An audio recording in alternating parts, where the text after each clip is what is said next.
Alright, so hopping back to the slide, I talk more about printf here. Printf is the function. The parentheses take input parameters.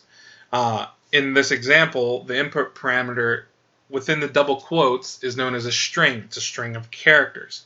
And at the very end, we can add to the string a \n, which is called, the backslash is called an escape character, and that just tells printf, hey, this backslash symbolizes something special is coming up. In this case, the special thing is we want to put the letter N there, which signifies put a new line, or it's kind of like a return on a typewriter or something like that. So a quick recap. We talked about comments. We talked about the preprocessor on line 3. Int main. Every program needs a main. And in this case, we're going to have main return 0. It can return any integer. And in the curly brackets is enclosed a code block. So this is definitely quiz material. This template right here. Every program you write, you are basically going to write exactly that. So more than likely, this will be on a quiz. Something along the lines of, can you give me the standard template for a C program just to get started? Okay, so let's try a couple of more escapes. The /n, this one you know, gives you a new line. So /t, let's see what that does. So /t, I'll keep the new line in there. I'll put a /t at the end. Let's see what happens. Interesting. So we get a new line, and the press any key to continue seems to be shifted over. So let's do some more testing. Let's put it in the front. Okay, it looks like a tab. Looks like we're tabbing over X amount of spaces. So /t is for tabbing. What else do we have? // what can that be? I'll just do // I don't know, right here. Give that a go. We got one backslash right here. So escaping a backslash allows you to literally type a backslash. So if I were to do just a single backslash, let's see what happens. It doesn't show up. So if we want to type a literal backslash, we need to escape it first and then type the one we want in there. There it is.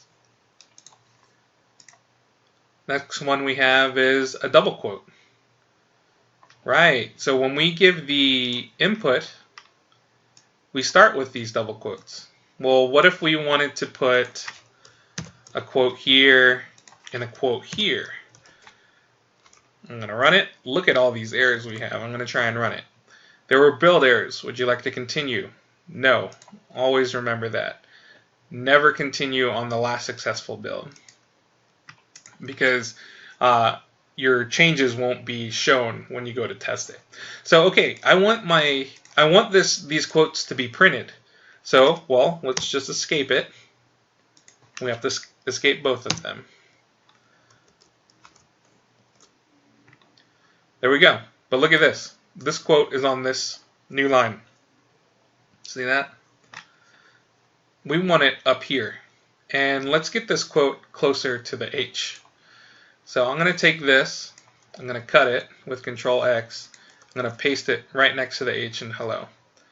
And then I'm going to take this one on the end and move it before the new line. So let's give that a try. And there it is. All right, what else do we have? All right, %. Let's say we want to write something like 100%, something like that. Well, let's give that a try. Whoops. 100. The percent sign didn't show up. So maybe we need to escape it. It must do something special. Again, it didn't work. So interestingly enough, In order to escape a percent sign, because it does do something special, we'll talk about that later, you need to actually use double percent. So 100 double percent will show 100%. All right. Okay, jumping back to the slides, we're going to start talking about variables and data types. So variables, they're memory locations where values may be stored. Now, if you read your book earlier for chapter 1, you know that data is stored basically in zeros and ones, and it's stored in the memory unit of a computer. Well, this memory unit has what's called addressable space. You can find data based off of an address. So given an address, you can find a particular value. And an easy way to make it human readable, so we don't have to worry about zeros, ones, and big numbers just trying to find the data that we're looking for, we can just simply name them. And so we'll name a variable. And there are different types of variables. These are very important, quiz material right here. 4 main types that I'm going to give you. We have the char for character, and that's given 8 bits or 1 byte. An int is an integer, which is given 32 bits of addressable space, which is 4 bytes. A float is also given 4 bytes, although in some 64-bit systems, they're given 8 bytes, like the double.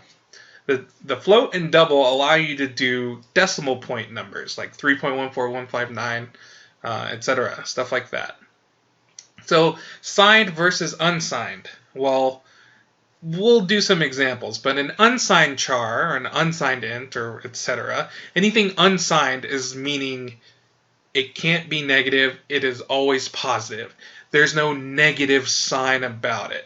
So if it's signed, we don't write the word sign in front of it. So instead, it'll just look like this. So let's just do some examples for naming some variables after this next slide, I believe. Yes, let's talk about declaring variables. So declaring a variable is when you simply state the data type and the name. Variable names may only begin with alpha characters and an underscore. Upper lowercase does not matter in C. Oh, I'm sorry, it does matter in C. Case matters in C, and we'll test that. So below here, an allowed name may start with an underscore, and then you just give it whatever name you want, and you can end with a number. But if you try to put a number in the front, that is not going to work. So here are a couple examples of allowed variable names. So let's jump back to Visual Studio here. So we're just going to declare some variables. So I said, let's see, you give the type first. So you'll need the type and then the name of the variable. So notice kind of how I do templates here. I give a chevron letting you know what the first one should type, but you should never type the chevrons out when you're actually declaring the variables. And the name of the variable and a semicolon. So let's give the variable, let's say we want a character variable or char. So we'll say char, and then we'll say var name blah 1. It can be anything. It can literally be anything. Of type integer, we'll say int, and then we'll say integer 1. Or let's do another int. We can call it A. Doesn't need to have the word integer in it at all. Let's do float, B, and double C, D, E, F, G. So notice this is how you declare variables. All right, let's hop back to the slides. So defining them. It can happen when you declare it or later in the code. So when you're defining it, you're giving that variable a value, a possible value. So for an integer, you would imagine you need an integer. It's a whole number. For a character, it can be an integer between the value 0 and 255, or a literal character, a letter, or a symbol. the equal sign here is known as the assignment operator. So I want you to say, for this first one, var name1 is assigned the value 0. var name2 is assigned the value 25. var name3 is assigned the value a. So the left-hand side, LHS, left-hand side, is assigned a value on the right-hand side. So whatever is on the right is the value that the left variable gets assigned. And it's like that everywhere in programming.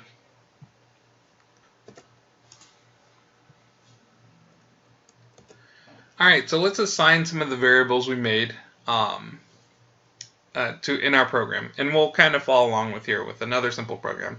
So the first thing we're going to do is we're going to make 3 variables, var1, var2, and sum, all of type int. We're going to declare them. So let's declare them.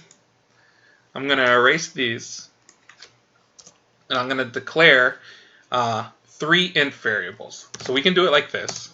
So we can do var1, int, var2, and sum. Or we can actually do this all on the same line because they're of the same type. We'll just separate them with commas. Okay, so now we declared them. Let's assign them values. So when we go to define or assign a variable with a value, we just need the variable name once it's been declared. So on this line, declaration has happened. Now let's define our variables. So let's just say var1, we'll give it the value 17. And then var2, we'll give it the value 13. Sum, we'll give it the value 0. So var1 is assigned 17, var2 is assigned 13, sum is assigned 0. Now let's add that together. Well, to add it together, to add 2 variables, we simply just take the variable name plus the other variable name. Notice I'm ending everything in semicolons, don't forget that. But notice this value, or this sum, is not assigned anywhere. So we won't be able to get that value back. We need to be able to get it back. So we can store it into another variable. And we can do so with the assignment operator. So let's store the sum of var1 and var2 into the variable name sum. And that's how we do that. Notice I do not have the assignment variable on this side, and then the sum variable, like so. This is not possible. I said the left-hand side gets assigned the value that's on the right. This does not make sense to the compiler. So I'm just going to write on the left-hand side the variable that I want to store the sum of var1 and var2. Okay, great.